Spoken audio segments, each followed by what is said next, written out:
Assalamualaikum warahmatullahi wabarakatuh. Kembali lagi di channel Pictorial Story.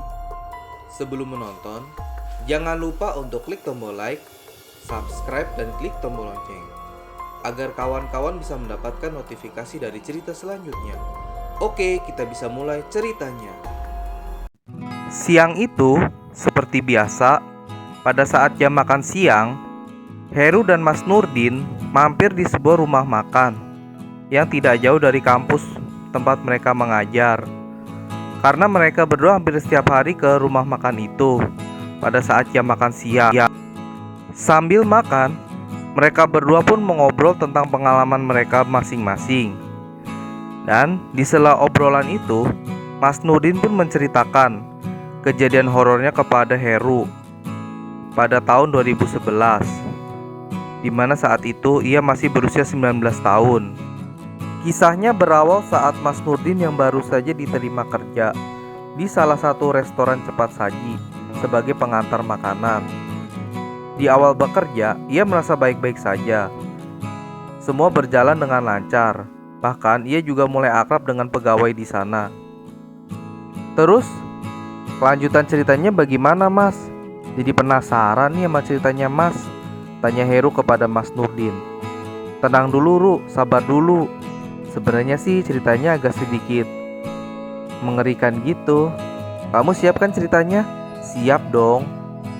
Jadi begini ceritanya, Ru. Ceritanya bermula saat Mas Nurdin mengantarkan pesanan pada malam hari. Apalagi malam itu adalah malam Jumat. Mas Nurdin dengan semangatnya menjalankan pekerjaannya itu. Ia mengendarai sepeda motornya melintasi sebuah gang yang hanya bisa dilalui 2 unit sepeda motor saja dan dilanjutkan melewati area pemukiman warga. Ia pun sampai di sebuah komplek perumahan yang terbilang cukup besar dan megah. Lalu, ia pun memacu laju sepeda motornya menuju lokasi yang dituju. Sampai pada akhirnya, lokasi yang dituju pun dapat. Ia pun langsung bertemu dengan pemesannya dan menyerahkan barang yang dipesan oleh si pelanggan. Ia pun kembali melewati area pemukiman penduduk untuk kembali ke restonya. Sampai tepat di sebuah rumah kosong dan pohon mangga, ia pun dikejutkan dengan ranting pohon mangga yang terjatuh dan terpaksa ia pun segera mengangkatnya. Dan disitulah ia merasakan hal yang aneh. Ia cepat-cepat naik sepeda motornya dan segera melaju dengan kencang. Namun, saat di perjalanan, ia pun dikagetkan oleh sosok yang mengerikan. Sampai dirinya pun terjatuh. Sosok itu pun hampir menyerang dirinya. Ia pun segera mencari pertolongan pada warga. Warga pun dengan sigap menolongnya. Sesampainya di sana, ia pun menceritakan kejadian itu kepada teman-temannya. Dan teman-temannya pun mengatakan kalau di pemukiman penduduk itu memang angker. Penunggunya suka usil, apalagi yang ada di rumah kosong itu.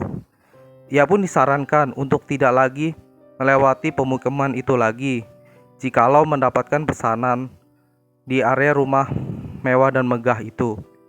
Dan demikianlah pada cerita kali ini. Jika kalian suka, jangan lupa untuk tekan like, komen, subscribe, dan klik tombol lonceng. Sampai jumpa kembali dan nantikan video-video selanjutnya. Wassalamualaikum warahmatullahi wabarakatuh.